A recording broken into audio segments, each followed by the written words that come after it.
Hey, in this part of this series we are going to discover the ES6 way of declaring strings and how we can apply transformations on them using the tag feature.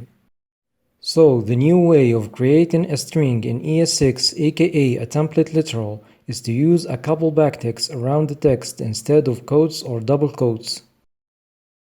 Okay, so what's the difference between a regular string and a template literal, you might be asking. Well, to answer that question, let's create a normal string. Now, say we want to create a line break between each set of characters. To do that, we just simply need to type \n wherever we want to break the string. So, as you may have noticed, the string looks too long. That said, I'm not sure if you feel the same, but every time I have a long string in my code, I feel tempted to break it into lines, so let's do that. Now, once the code is saved, the console shows a big error message, basically telling us that what we just did is not allowed. JavaScript developers discovered a fix to that. However, that fix is actually a bug, and that's why it is not recommended to use it, even if it kind of solves the problem. So the workaround is to just simply add a \/ at the end of each line. Again, not only this is not a recommended solution, but the code looks verbose and ugly, and that's one of the reasons why template literals have been added to ES6.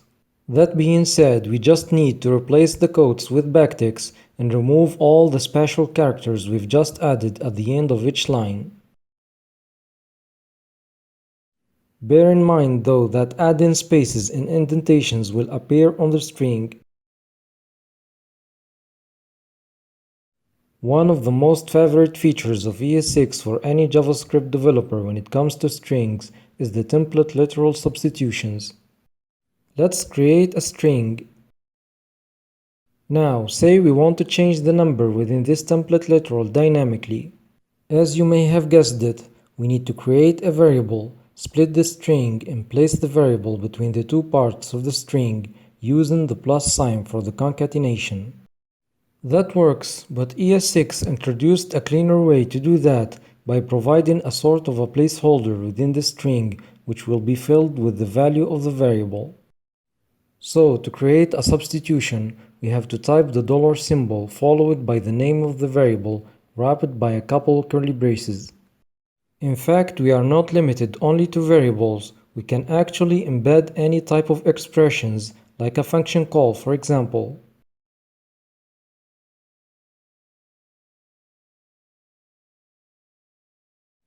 As I said, we can embed any type of expressions. A template literal is an expression, thus we can add a nested template literal.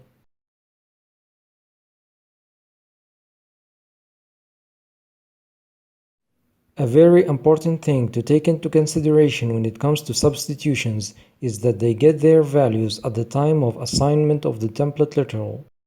To better understand that, let's create a variable that contains a value, another one that contains a template literal, a function that returns a template literal, and finally, change the value of the variable n.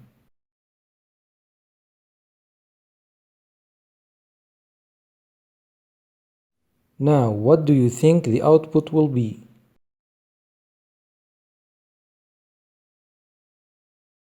As you can see, the correct answer is 4 and 7. So, why 4?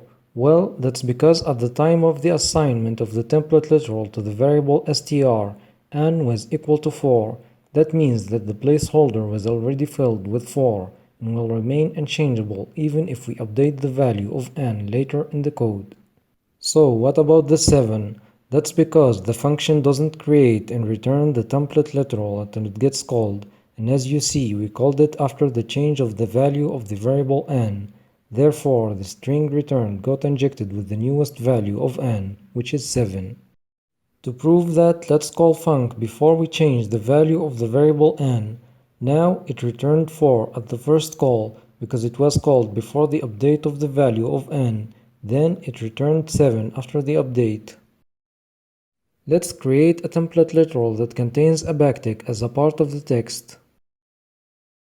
As you can see, the console shows an error because the engine has interpreted the second backtick as an enclosing one, thus the third as an opening one without an enclosing backtick.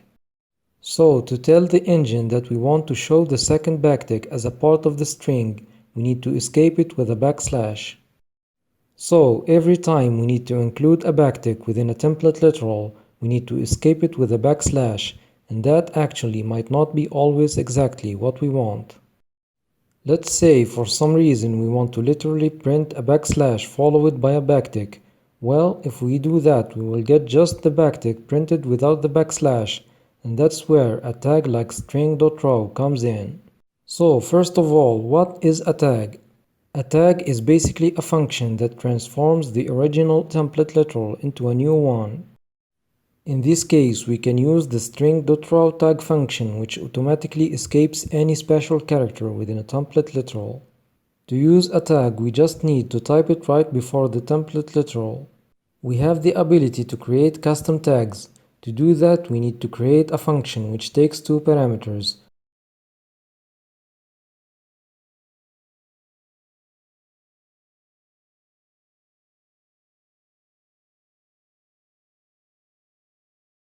The first one is an array that holds each part of the text that comes between two embedded expressions in the template literal. The second parameter is an array that holds the expressions of the template literal. As you can see, the tag is automatically called when it gets paired with the template literal. That said, let's try to print the value of the variable str. We got undefined. Well, the reason for that is that the tag function is supposed to transform the literal and then return it. In other words, the tag function needs to have a return statement with the transformation of the current template literal.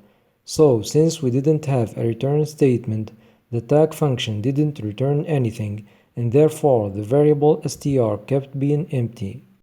Finally, the first parameter of the tag function has always a length greater than the length of the second parameter. So, as you see in this example, parts length equals 3 and the length of the expressions array is equal to 2. That said, we might stumble upon some special cases, like having the template literal containing only one part of text in a substitution.